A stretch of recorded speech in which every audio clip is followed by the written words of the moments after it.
¿Qué tal amigos? ¿Cómo están? El tema de hoy día es el diagrama de fases.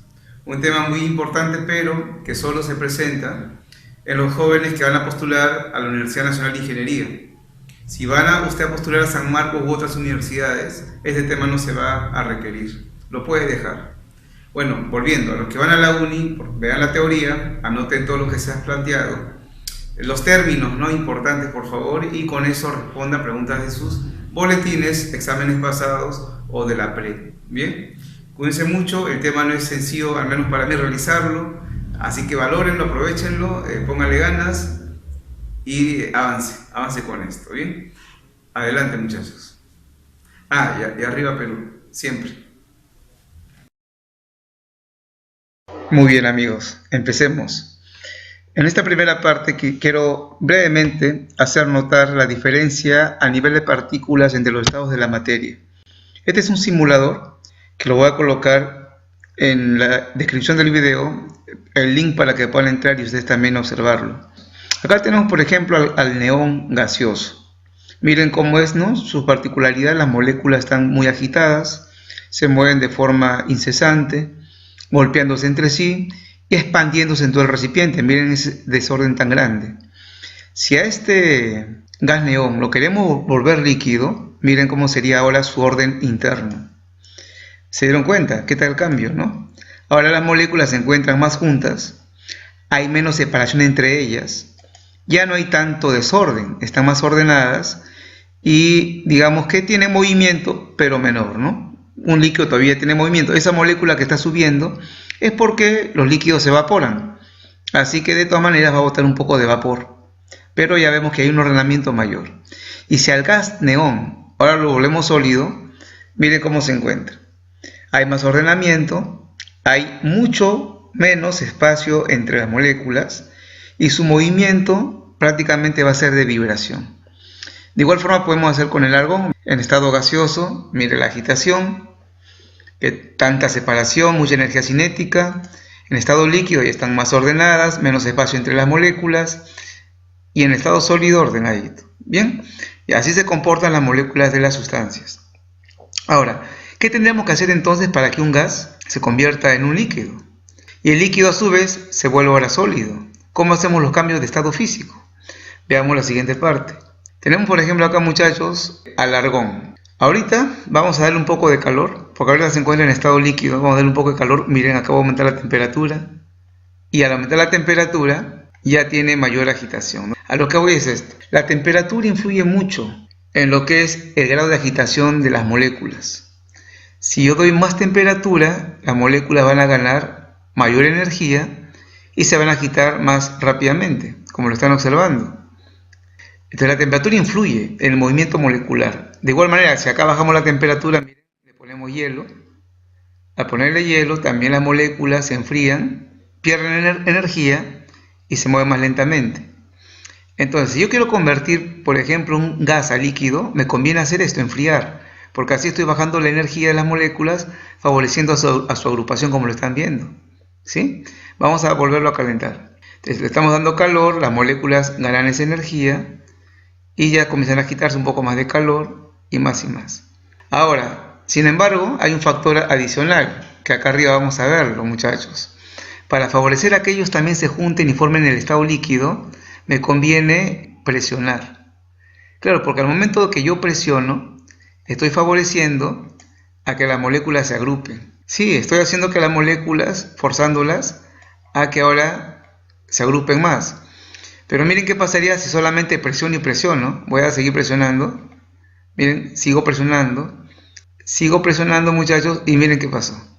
Explotó el recipiente, reventó. Por eso, para que un gas pueda volverse líquido, si bien es cierto, hay que presionar, eso nadie lo niega, pero también hay que enfriar.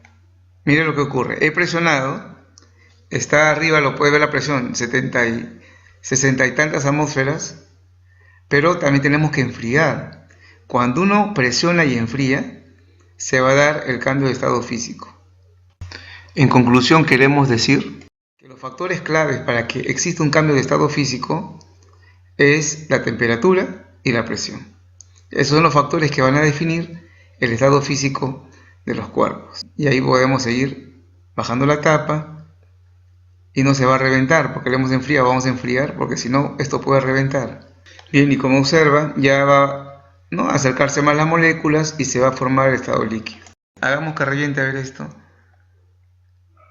Estamos ahí comprimiendo más y reventó. Muy bien, muchachos, vamos ahora al diagrama de fases.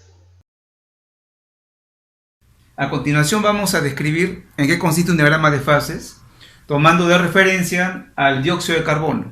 Bien, en un diagrama de fases lo que uno quiere conocer es cuál es el estado físico de una sustancia dependiendo de las condiciones de presión y temperatura que va a tener dicha sustancia. Esa presión se va a dibujar acá en un eje de las llamadas ordenadas y la temperatura en las conocidas como abscisas. Siempre vamos a tener tres zonas. Como ve acá, esta zona de la izquierda, esta del medio, y esta zona un poco mayor, ¿no?, de la derecha. Vamos a establecerlo así. Lo que está a la izquierda va a ser la zona denominada como el estado sólido o la fase sólida de la sustancia. Entonces, cualquier dato de presión y temperatura que encaje en esta zona va a estar determinando el estado sólido del CO2. Por ejemplo, a una presión de 50 atmósferas, que estará por acá más o menos, y a una temperatura, digamos, de menos 20 grados centígrados, que estará por aquí, interceptamos esos datos de presión y temperatura y lo encontramos en estado sólido. De igual forma en las demás áreas, si encontramos algún dato de presión y temperatura que coincida en esta zona, eso va a definir, amigos, el estado líquido de la sustancia. Y si lo encontramos en este lugar, ¿no?, algún dato de temperatura y presión que encaje por acá, eso es el estado gaseoso. Vamos a colocarlo así, todo eso. El estado gaseoso es todo esto. Es bien amplio. Y eso lo vamos a definir de dos maneras. La parte que esté en contacto con el líquido y con el sólido se le va a denominar, amigos, propiamente como vapor. Es estado gaseoso, de hecho, pero se le llama vapor porque esta especie gaseosa proviene de un líquido, puede venir de un líquido o de un sólido. Cuando el agua, por ejemplo, lo dejamos al medio ambiente, abierto al frasco, y se evapora, ahí forma lo que llamamos vapor, pues lo que llamamos vapor. Cuando usted tiene el hielo seco o la naftalina, que de su estado sólido pasa al estado gaseoso directamente, eso se dice que ha generado vapor. El vapor proviene de un cuerpo líquido o de un cuerpo sólido. Bien, en cambio esta parte de aquí, esta zona del estado gaseoso, donde no está en contacto con el líquido y con el sólido, se le define como propiamente gas. Ambos son el estado gaseoso, solo que por su origen, digámoslo de esa manera, proviene del líquido sólido, se le puede llamar vapor, ¿no? Esta parte ya no. Ambos, repito, son estado gaseoso. Perfecto. Ahora, cuando entonces un dato, ¿no?, de temperatura y presión coinciden en un punto, ahí yo puedo establecer qué estado tiene el cuerpo material. Por ejemplo, tomemos la presión atmosférica que tenemos nosotros a nivel del mar. Es igual a una atmósfera. Digamos que aquí es cero, que acá sea el valor de una atmósfera, por decirlo, ¿no? No está a escala, pero va a cumplir. Amigos, a la presión de una atmósfera se le da una denominación, que se le llama presión normal. Van a haber preguntas planteando el término normal. Cuando yo leo el término normal y diagrama de fases, hablamos de una atmósfera. Entonces, a ver, nuestra temperatura hoy día, digamos, un día de sol, ha sido de 25 grados centígrados. 25 grados centígrados estará por acá más o menos. 25 grados centígrados. Bien. Si interceptamos las condiciones del medio ambiente, entonces, a ver, una atmósfera y 25 grados centígrados, encontramos al CO2 en estado gaseoso. Y como nosotros sabemos, a esas condiciones, el CO2 es un gas. Bien, está en estado gaseoso. Ahora, ¿qué sucede cuando las condiciones de presión y temperatura justo coinciden en una de las rectas o curvas? A ver, por ejemplo, amigos, digamos que coincide acá. Acá justo ha coincidido el dato de presión y temperatura. O acá, ¿no? O aquí, o acá. A ver, agarramos por acá este punto. ¿Y qué va a ocurrir? Cuando justo la presión y temperatura, ¿no?, los datos, coincidan en las curvas, vamos a encontrar a los dos estados físicos que están limitados por esa curva. ¿Qué vamos a encontrar? Vamos a encontrar al CO2 en estado sólido y al CO2 en estado gaseoso.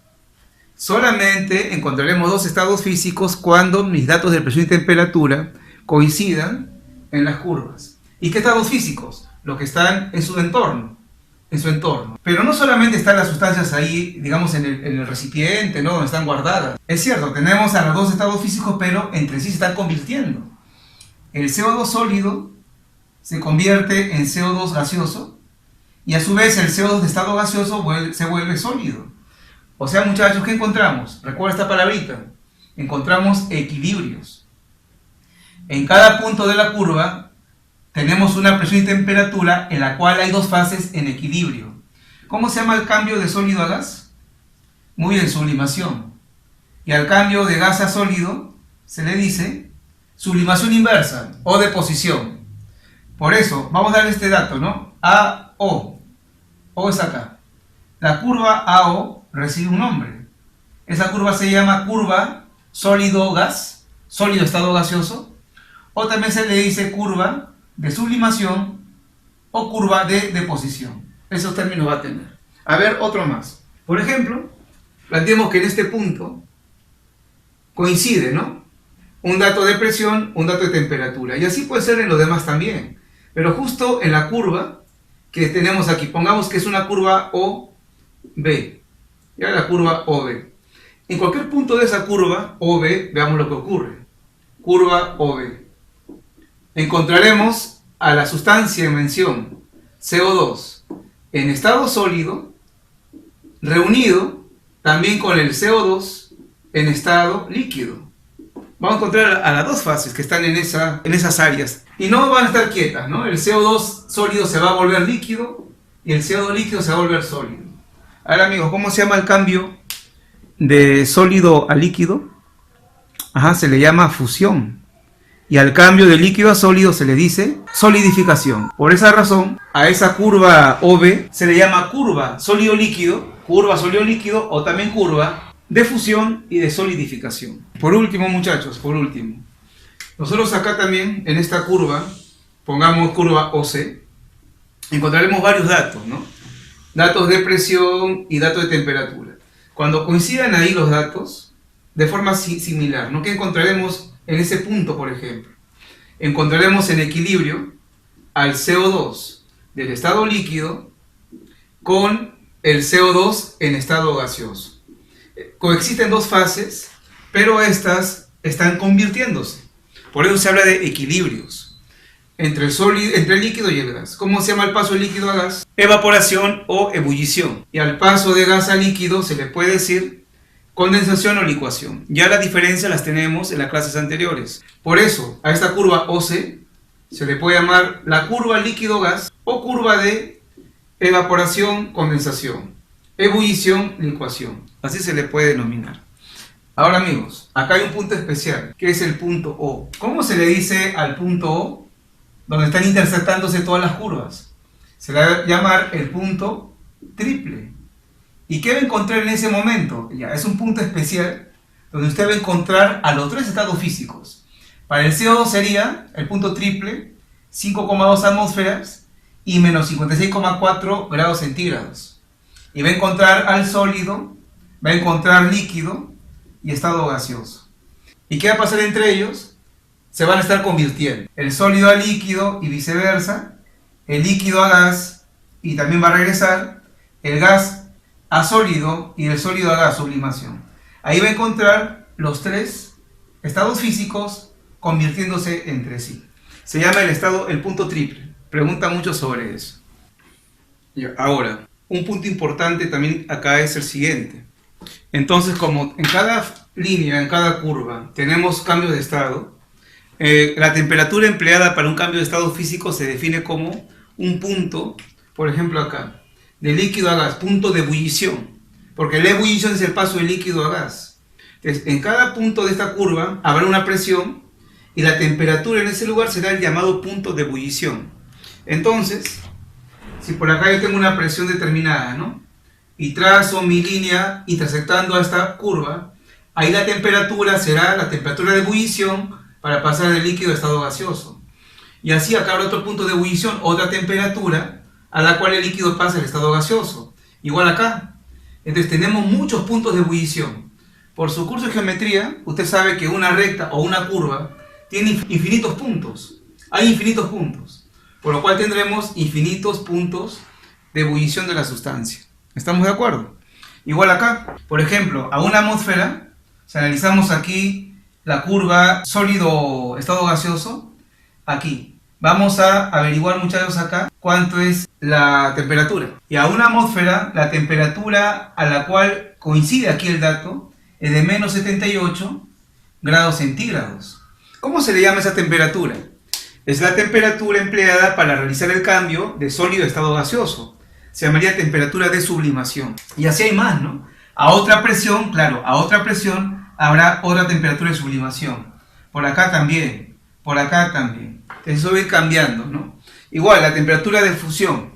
La fusión es el paso de sólido a líquido. Por lo cual la temperatura de fusión la encontraré en esta curva. A una determinada presión hay una temperatura específica, la cual será una temperatura de fusión. También podría ser temperatura de solidificación, porque también se está realizando ese proceso en ese lugar. Entonces, tenemos muchas temperaturas de fusión, bastantes, al igual que temperaturas de solidificación, ¿no? Bien, por otro lado, también acá hay un dato importante. El punto C, amigos, se llama punto crítico. En el punto C, punto crítico, hay una temperatura llamada crítica, mira el dato, y una presión crítica. Vamos a pasar a explicar eso con otro gráfico. Vamos a hablar en este momento del punto crítico, ese punto C que está en la gráfica del diagrama de fases. Para ello, seguimos con la clase, esto es el CO2. Tenemos ahorita en este balón el gas CO2, ¿no? Cada bolita es una molécula de dióxido de carbono. Digamos que lo hemos obtenido, amigos, de una reacción química. Y resulta que ha salido esto con una temperatura de 120 grados centígrados, por dar un dato, ¿no?, para el ejemplo, y está sometido a una presión de una atmósfera. Bien, entonces la tapa, esta tapa es un émbolo, esta tapa es un émbolo que puede subir, puede bajar, y en este momento lo tenemos a una presión de una atmósfera. Lo que yo quiero es licuar al gas. Para eso, ¿qué tengo que realizar? Tengo que lograr que las moléculas que están muy separadas se agrupen, porque en el estado líquido las moléculas se encuentran más juntas. Además, esa gran agitación molecular que usted ve aquí tiene que ser mucho menos. En el líquido también hay agitación molecular, pero hay menos. ¿Y qué se va a lograr para eso? Vamos a conjugar dos propiedades, como ya hemos mencionado en otras clases, que es la presión y la temperatura. Para que un gas se pueda licuar, se pueda volver líquido, yo necesito, amigos, enfriar al gas. Hay que bajar la temperatura, porque al enfriar yo le quito calor al sistema. Y al quitar calor, quito energía y las moléculas se mueven ahora más lentamente, favoreciendo a que se reúnan, a que se junten formando el líquido. Y otro factor más que me va a ayudar a que las moléculas se agrupen, se junten, es presionar el sistema, aumentar la presión. Entonces, vamos a aumentar la presión y a la vez vamos a enfriar para lograr que estas moléculas se vayan a agrupar formando el líquido. Bien, vamos a empezar entonces. ¿Qué tal si aumentamos la presión a una presión de 20 atmósferas? Y es bastante. Lo que hemos hecho es bajar la tapa, forzando a que las moléculas que tienen mucha separación ahora estén más juntas. Si bien es cierto, eso ayuda, es adecuado. Ayuda a que se agrupen, ¿no?, se acerquen. Pero no bastaría 20 atmósferas, amigos. No bastaría. Aún las moléculas se encontrarían muy separadas y no permitiendo su agrupación. Sigamos avanzando. A ver, llegamos ahora, subimos de 20, ¿qué les parece?, a 40.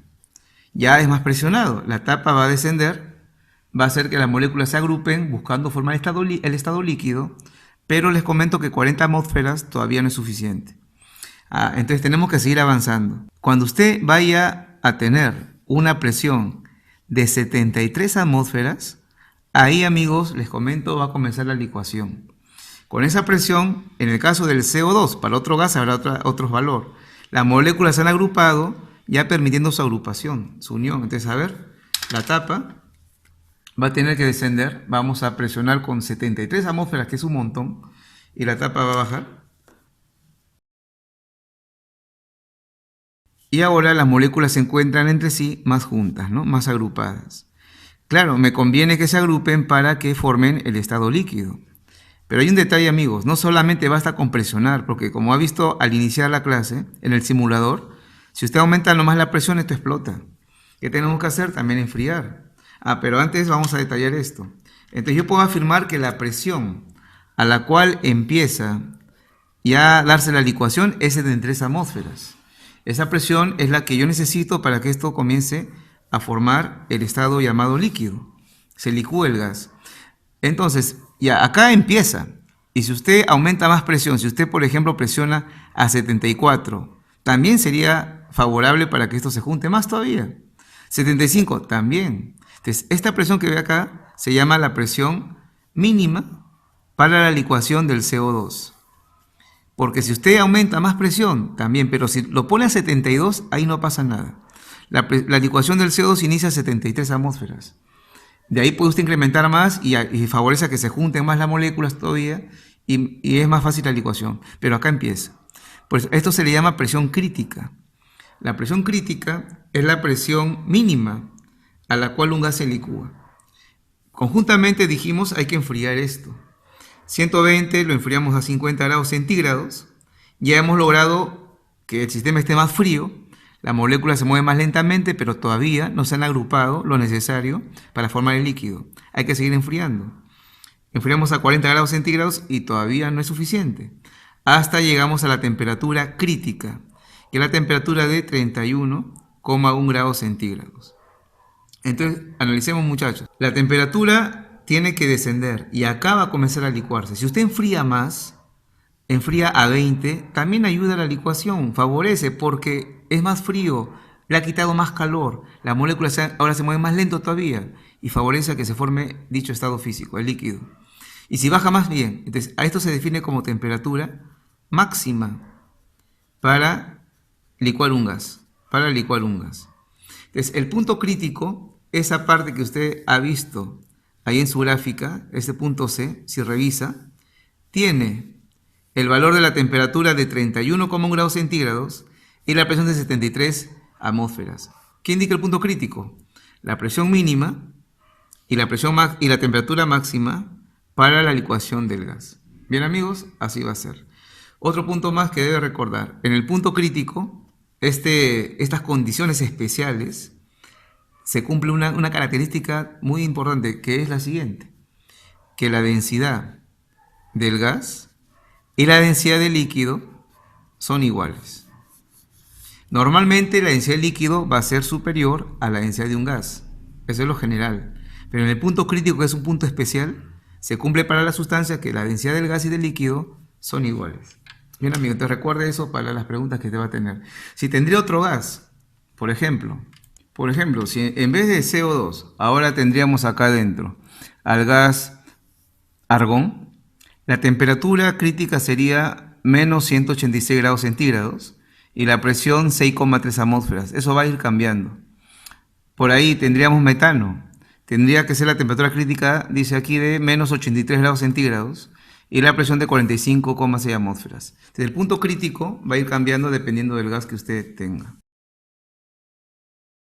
Ya que conocemos qué es el punto crítico, muchachos, ahora viene uno de los últimos datos del diagrama de fases. A ver, vamos a seleccionar esta zona. Esta zona que vamos aquí ahora a señalar. Esta de acá. Esta zona está presentando condiciones de presiones mayores a la crítica, que es 73, presión mayor a la crítica, y además tiene temperaturas también mayores a la crítica. Esta zona que está aquí, ¿cómo se le llama? Esta zona se plantea que es un estado intermedio entre el líquido y el gas. Es un híbrido entre el estado gaseoso y el estado líquido. Y se le llama el fluido supercrítico. Eso tiene diversos aspectos para analizar, pero para nuestros exámenes de admisión solamente hay que recordar que esta zona es denominada de esa manera. Cuando la temperatura es mayor a la crítica y la presión mayor a la crítica, todo va a encajar acá. Se llama fluido supercrítico. Es un estado intermedio entre sólido y líquido. Estado intermedio entre sólido y líquido porque tiene como se dice, fluidez como un gas, sus partículas fluyen como un gas, y se parece a un líquido en que disuelve sustancias, es un solvente también. Ahora, para finalizar esta explicación y ver algunas preguntas vinculadas a este tema, muchachos, miren, es muy común que nosotros veamos preguntas así. ¿Puede haber sublimación normal? ¿Puede haber ebullición normal? Ese es un término muy frecuente. ¿Qué hacemos? Cuando a mí me dicen normal, se refiere al estado de presión de una atmósfera. A una atmósfera, en esta gráfica está aquí, una atmósfera está acá, debajo del punto triple. Aquí está una atmósfera. Entonces a una atmósfera proyectamos esa presión y acá está como sólido, como sólido, como sólido, pero ya cuando pasamos a este lugar, ¿qué sucedió? Cambio de estado físico.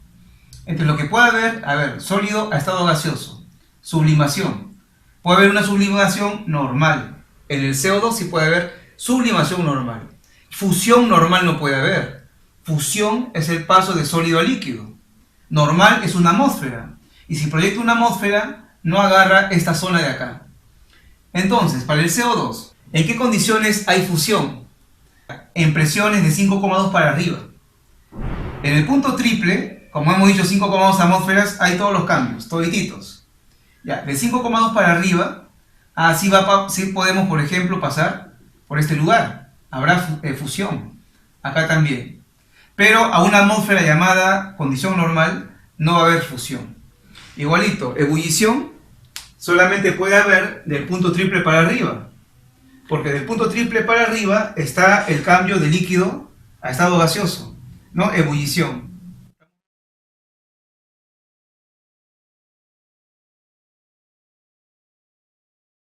Vamos a hacer un ejemplo más, y para eso tenemos ahora el diagrama de fases, y esto le corresponde al H2O, al agua. Vamos a identificar rápidamente los puntos importantes, ¿no? Las áreas, esta que está a la izquierda, al centro y acá a la derecha, son los estados físicos del agua. Lo que está a la izquierda es el estado llamado sólido, la parte central es el líquido y esta parte es el llamado estado gaseoso. Y como mencionamos, este estado gaseoso se podía entender de dos maneras. La parte de estado gaseoso que está colindando con el líquido y el sólido se denomina propiamente vapor. Y a la parte que está por acá, lejos del sólido y líquido, es propiamente llamado gas. Por ejemplo, analicemos el agua en nuestro medio ambiente. En nuestro medio ambiente tenemos una presión en atmósferas igual a 1. Viendo el punto triple que es 0,006 atmósferas, 1 estará por acá, pongamos, ¿no? No se encuentra a escala esto, muchachos. Vamos a manejarlo así y va a cumplir con lo que queremos explicar, una atmósfera.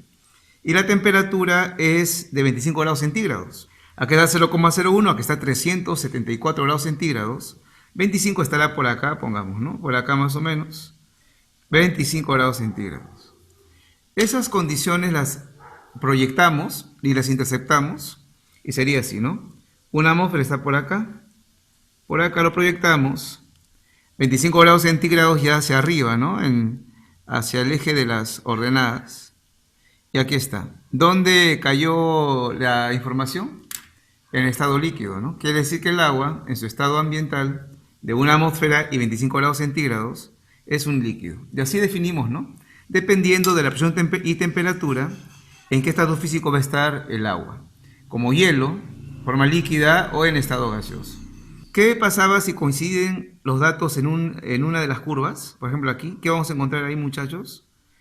Exacto, encontraremos al agua en dos estados físicos, no solamente en uno.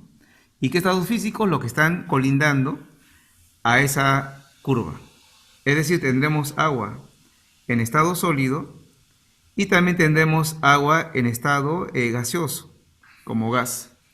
Y no están, digamos, estas sustancias estáticas, sino están en equilibrio. Eso es importante, en equilibrio. En cada punto de la curva hay estados de equilibrio.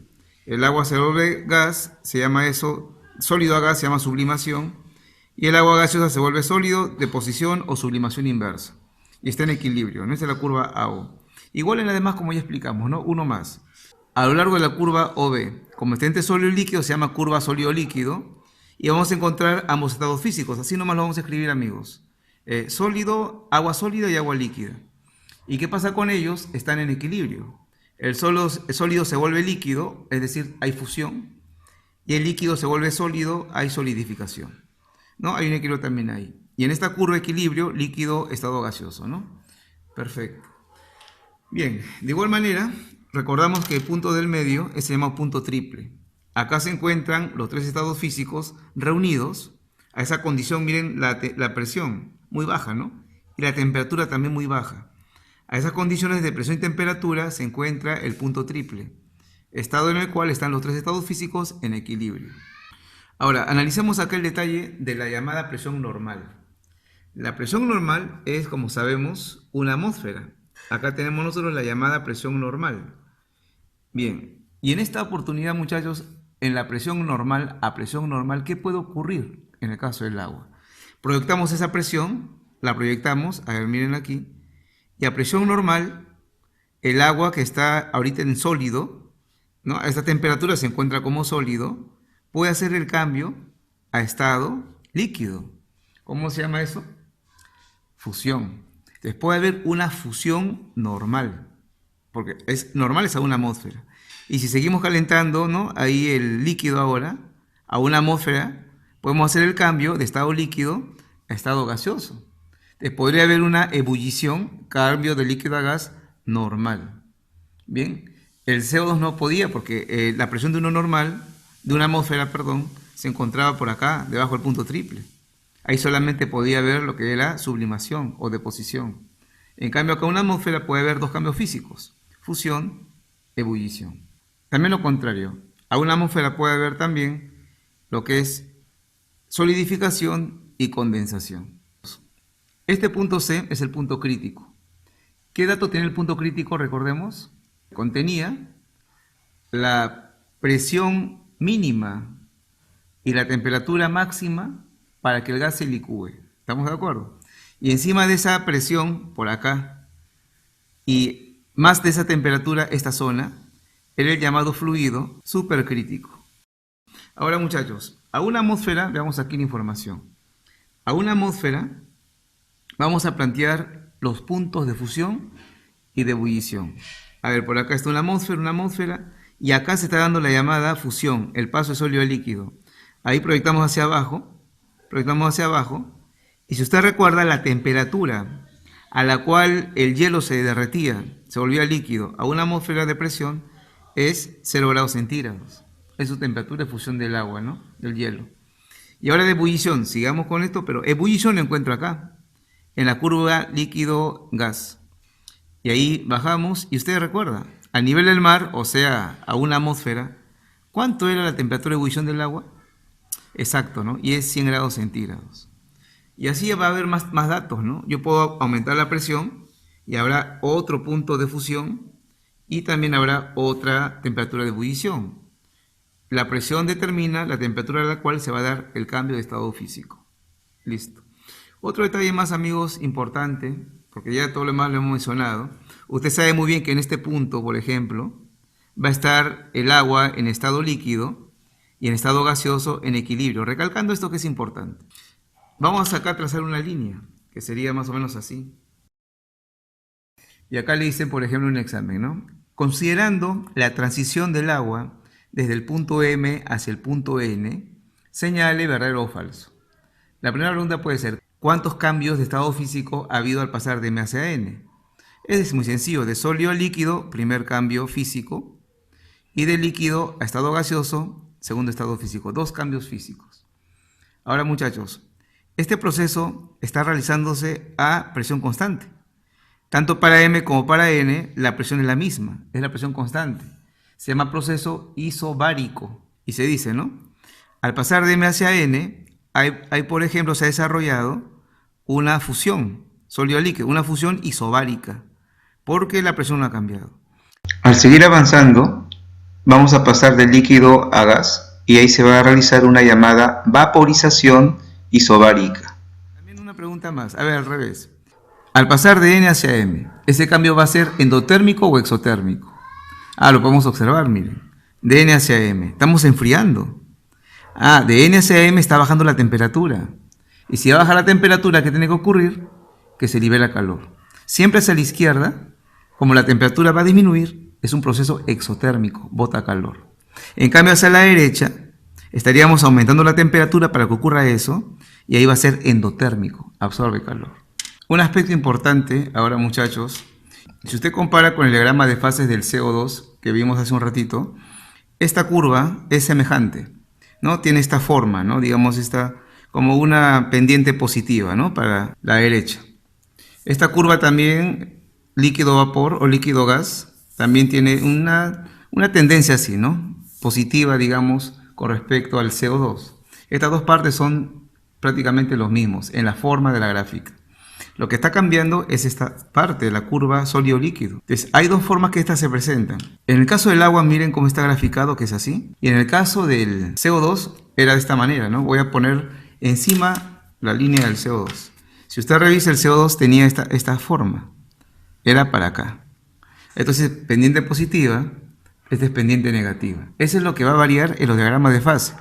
Las demás curvas van a ser similares, ¿no? Hacia la derecha todas. En cambio, esta de sólido líquido, del agua es hacia la izquierda, y los demás compuestos, como el CO2, es hacia la derecha. Ahí se refleja una diferencia en un aspecto importantísimo. En las sustancias químicas que tengan una pendiente negativa en la recta o la curva sólido-líquido, ocurre esto, entre el sólido y líquido. Y esto es algo que nosotros conocemos. A ver, por acá lo vamos a explicar. Usted alguna vez ha colocado el hielo, agua sólida, encima de agua líquida, ¿no? Aquí está el vaso con agua, su refresco, ¿no? Su limonada, agua líquida. ¿Y qué sucede cuando le coloca el hielo encima? El hielo es un sólido, tiende, ¿no? Siempre un sólido a ir hacia el fondo. Pero el hielo no lo hace. El hielo queda flotando, ¿no? El cubito queda flotando encima del agua. Ahí ocurre algo muy interesante, muchachos. Cuando la pendiente va a ser así, de esta forma, una pendiente negativa, se va a cumplir que la densidad del sólido va a ser menor a la densidad del líquido. Por eso, lo menos denso tiende a estar arriba y lo más denso tiende a estar abajo. Por eso la posición de los cuerpos sólidos y líquidos cuando hay esta forma de la gráfica en esta curva, ¿bien? En cambio, en las demás, que van a ser de esta manera, pendiente positiva, se va a cumplir que el líquido que usted tenga, ¿no? Y le agrega su sólido, el sólido se va a ir al fondo.